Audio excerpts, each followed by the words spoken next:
नमस्कार मित्रांनो, मी धनराज परगे तुमच्या सर्वांच्या आवडीच्या मॅथ मराठी या यूट्यूब चॅनलमध्ये तुमचं पुन्हा एकदा स्वागत आहे.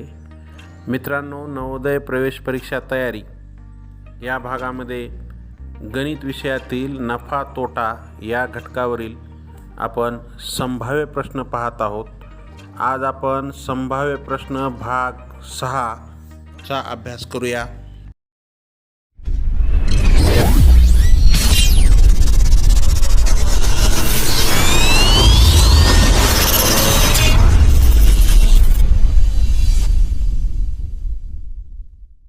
भाग 7 मध्ये आपण पहिला प्रश्न पाहू. काय आहे? एका माणसाला एक वस्तू विकून 15% नफा होतो. त्या वस्तूची विक्रीची किंमत 23 रुपये असल्यास तिची खरेदीची किंमत किती? मित्रांनो, एक वस्तू आहे, ती विकल्याच्या नंतर त्याला 15% नफा होतोय. मग ती वस्तू जर 23ला विकली तर 15% नफा होणार आहे. मग तिची खरेदीची किंमत किती? तर मित्रांनो, विक्री किंमत दिलेली आहे. तर एक लक्षात घ्या, 15% नफा म्हणजे 100 रुपये ज्या वस्तूची खरेदी किंमत असेल त्या वस्तूची 15% नफा घेऊन जर विकली तर विक्रीची किंमत होते 115 रुपये. काय होते ही विक्री किंमत. मग 23 रुपये विक्री किंमत असल्यास त्याची खरेदी किंमत. मग हे विक्रीच्या खाली विक्री ठेवून घ्या. 23 रुपये विक्रीची किंमत असल्यास खरेदी किंमत किती होईल? 23 रुपये ज्याची विक्री किंमत त्याची खरेदी किंमत किती?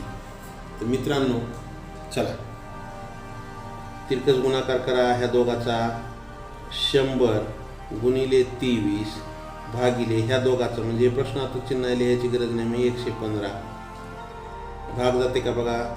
23 23 5 23 भाग जाते. 23 1 23 23 5 115 5 100ला जाते. 5 1 5 5 गुणी 10 हे 0 जसं तसं. म्हणजे इथं काय आलं 20 आलं. वर काय आलं 20 गुणिले 1 आणि खाली काय 1 म्हणजे 20 1 20. तर मित्रांनो, त्या वस्तूची खरेदी किंमत किती होती हो? 23 रुपये. 15% नफा घेऊन 23 रुपयाला विकलेल्या वस्तूची खरेदी किंमत किती निघाली? 20 रुपये त्या वस्तूची खरेदी किंमत. पर्याय क्रमांक सी हे उत्तर येईल मित्रांनो, 20 रुपये. चला पुढचा प्रश्न पाहू. काय प्रश्न आहे मित्रांनो? 150 रुपये प्रति डझन घेतलेल्या 72 आंब्याची पेटी सुहासने 210 रुपये प्रति डझन दराने आंबे विकल्यास त्याला किती नफा अथवा तोटा होईल? मित्रांनो, काय झाले? सुहासनं 150 रुपयाला 1 डझन असं करून 72 आंबे असलेली पेटी खरेदी केलं आणि 210 रुपये प्रति डझन दराने आंबे ते विकून टाकले. तर त्याला नफा अथवा तोटा किती होईल? तर मित्रांनो, आपल्याला अगोदर काय करावं लागेल? इथं पुढं काय दिले? डझनचा भाव दिले. प्रति डझन ने घेतलेल्या 72 आंबे म्हणजे एका डझनला 150 असे 72 आंबे घेतले. मग अगोदर आपल्याला काय करावं लागेल? हे आंबे 72 त्याचे किती डझन होतात हे करावं लागेल. मग डझन बरोबर आंब्याची संख्या किती आहे? 72. एका डझनमध्ये किती राहतात? 12. म्हणून ह्याला भाग घाला 12. 12 1 12 12 सकम 72. म्हणजे किती डझन मिळाले हो आपल्याला? डझनची संख्या खूप महत्त्वाची आहे ह्या प्रश्नामध्ये. डझनची संख्या किती आली? 6. मग आता आपल्याला खरेदी किंमत काढू आपण. आपल्याला डझन मिळाले. मग त्यानं काय केले?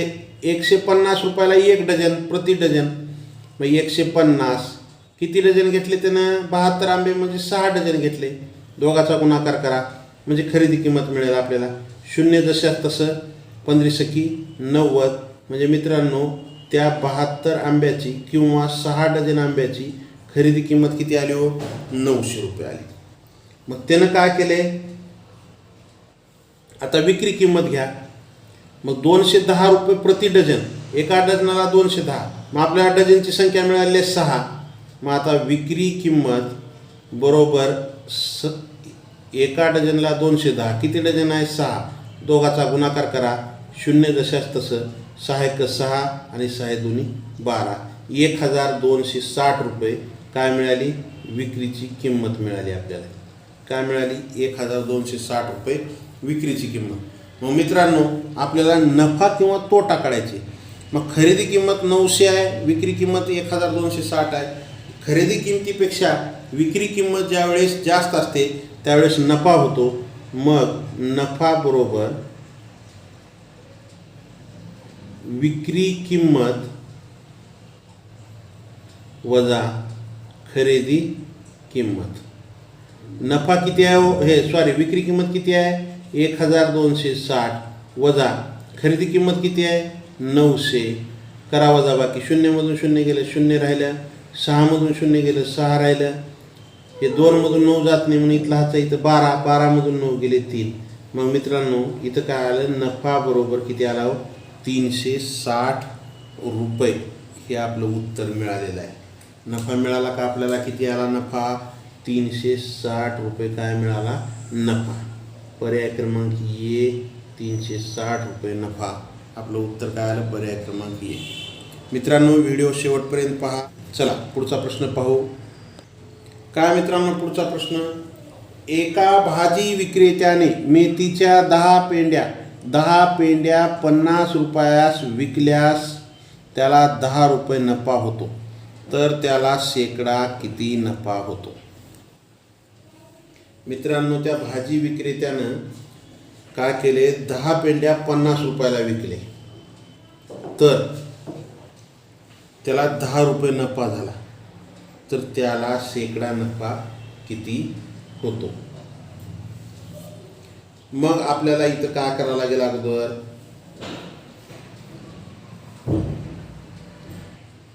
आपल्याला इथं विक्री किंमत दिलेली आहे, नफा दिलेला आहे.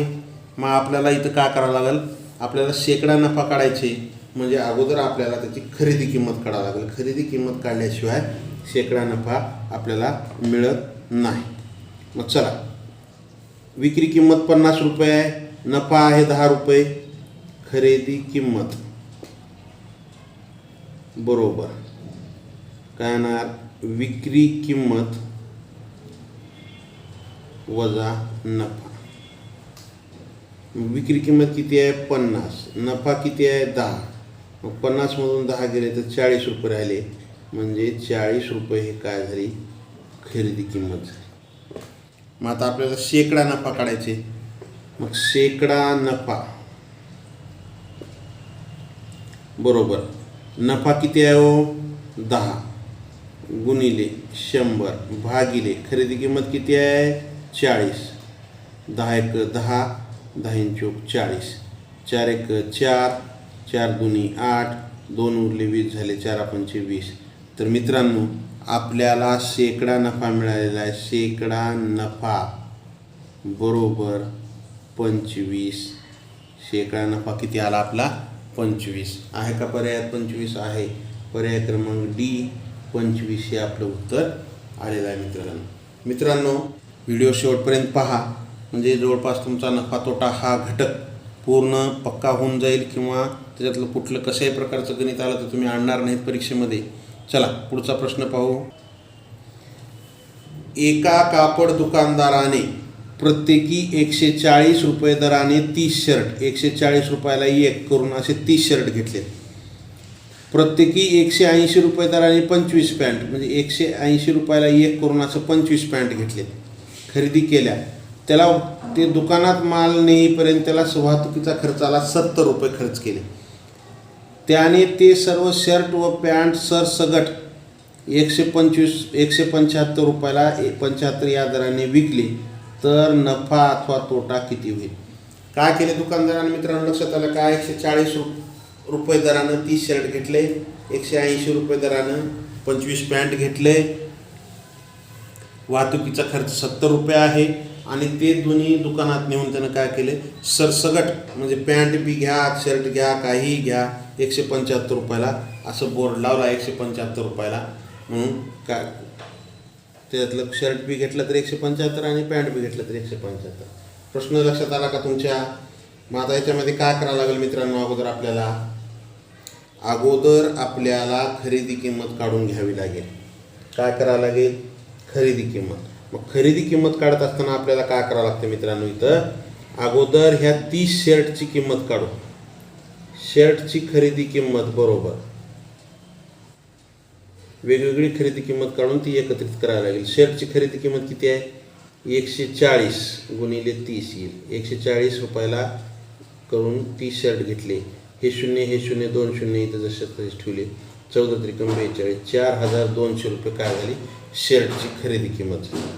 मग आता त्याच पद्धतीनं पॅन्टची खरेदी किंमत काढा. पॅन्ट खरेदी किंमत बरोबर किती? पॅन्ट आहे तो 25. किती रुपये दराने? 180. मग 180 गुणिले 25 बरोबर.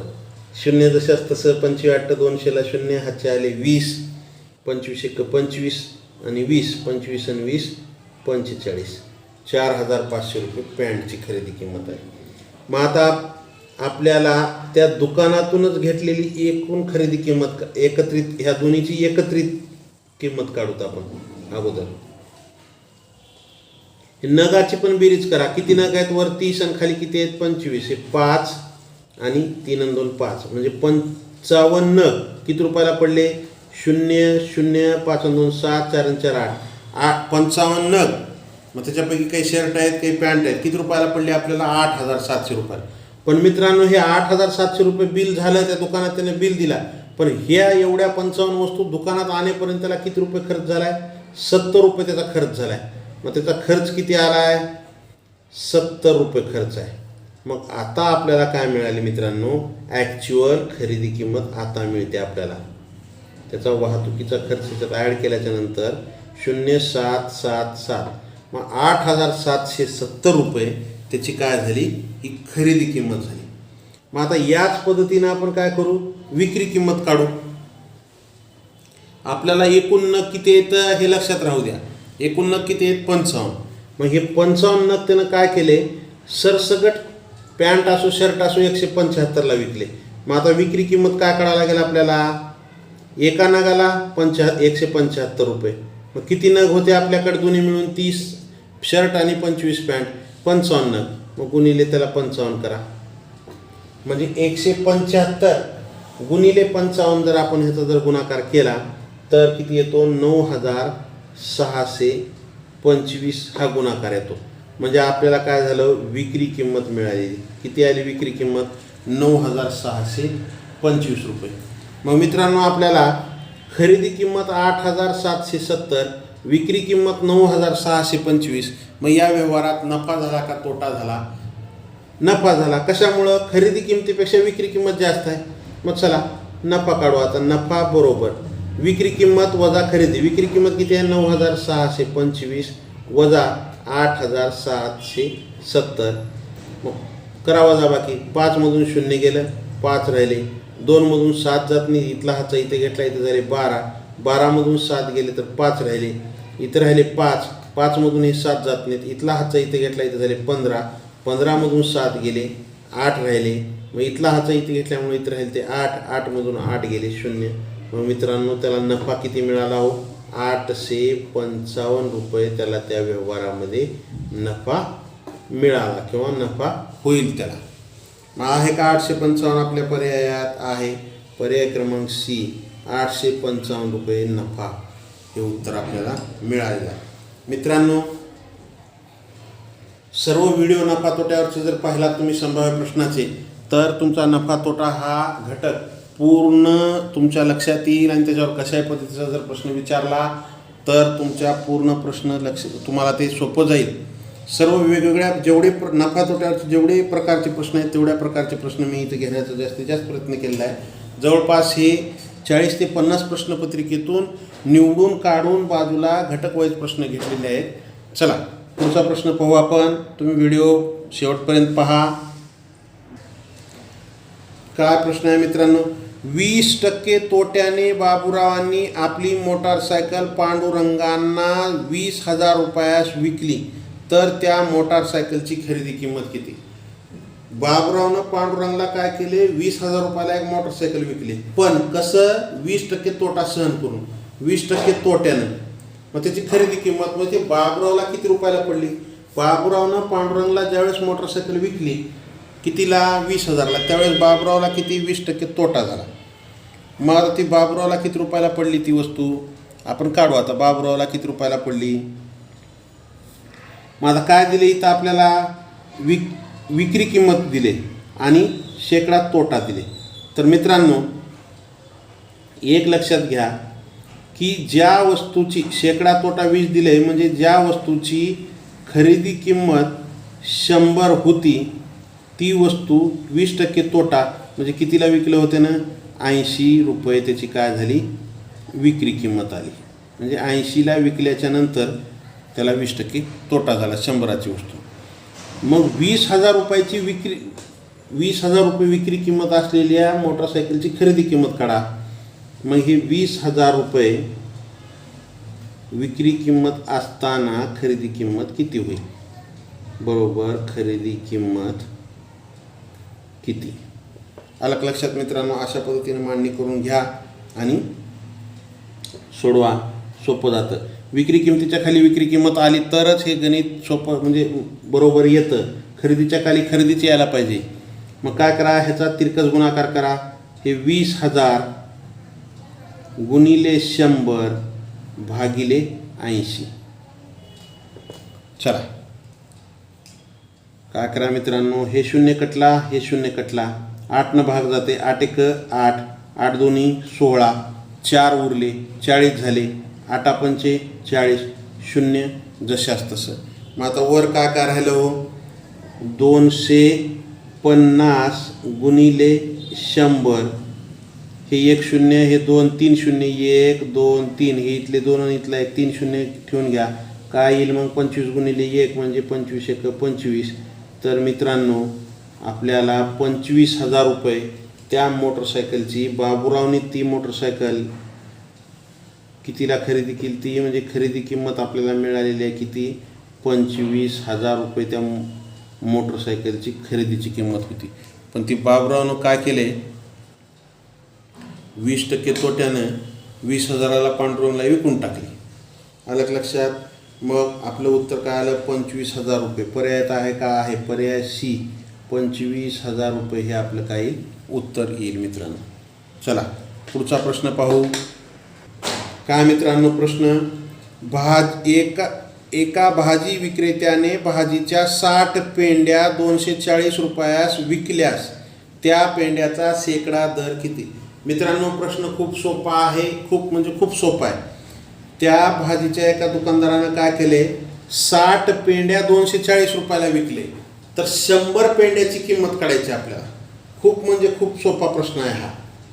पहा 60 पेंड्या बरोबर विक्री किंमत किती आहे त्याची 240 विक्री किंमत.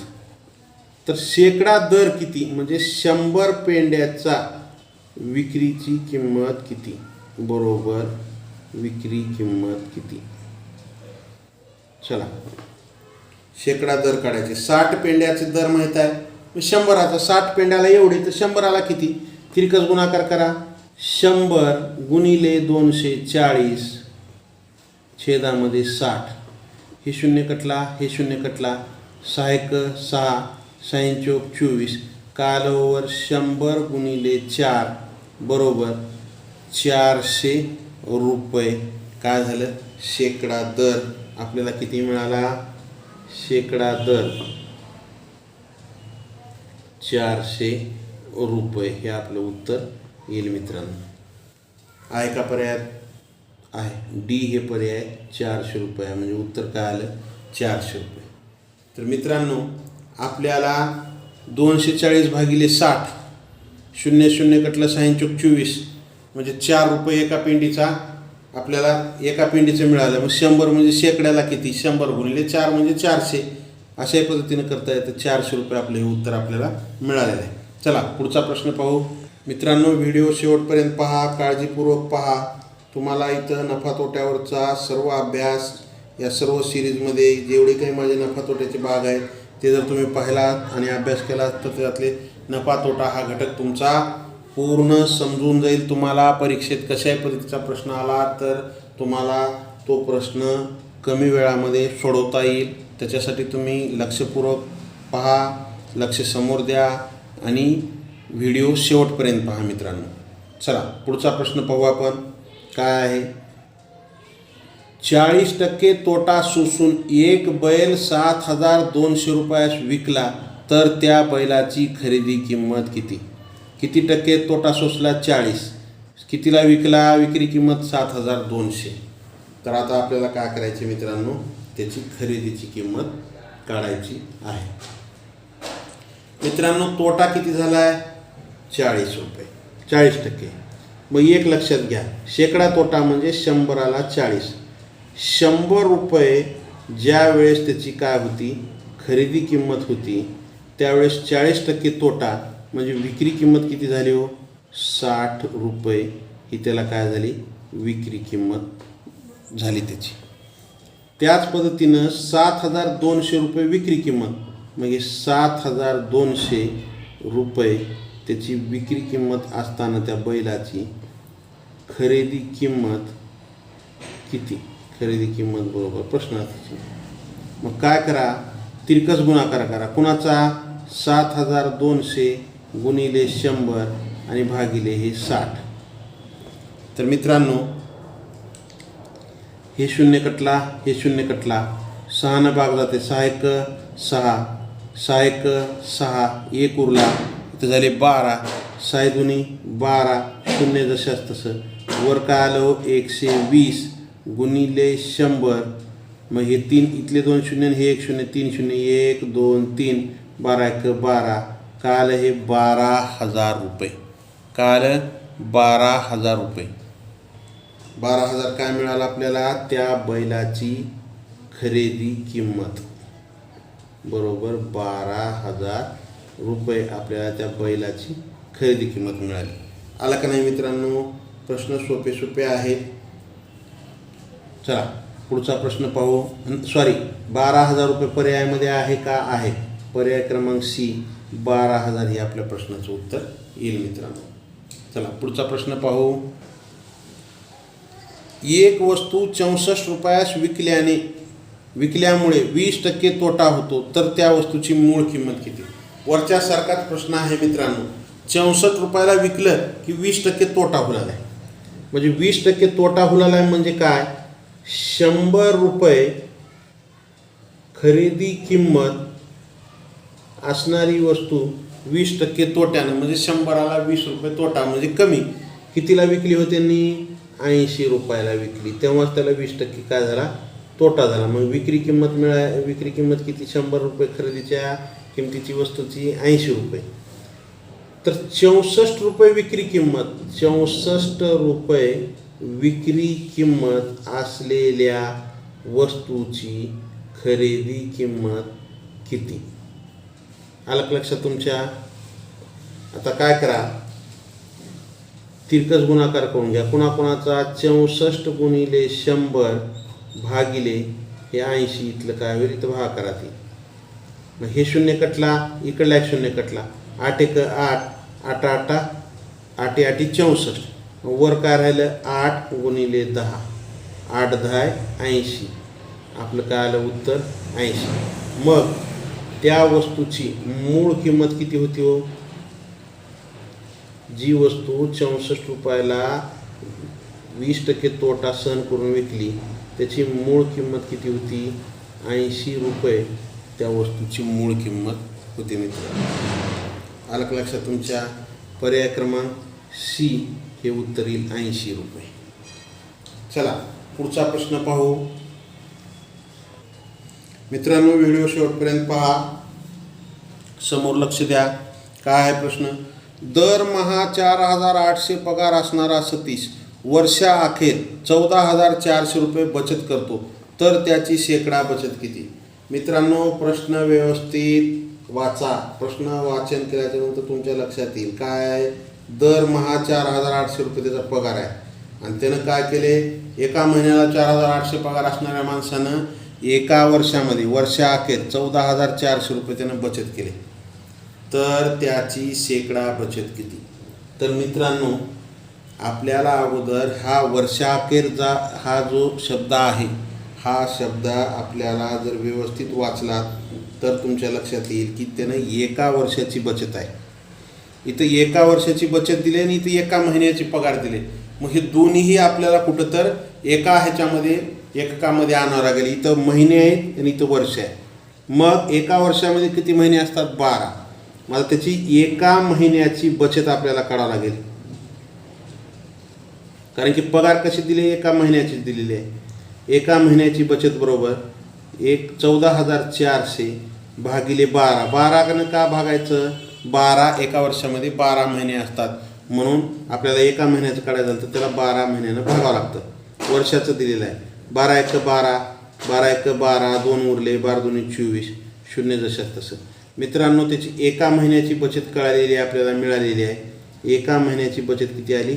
1200 रुपये आली. एका महिन्याची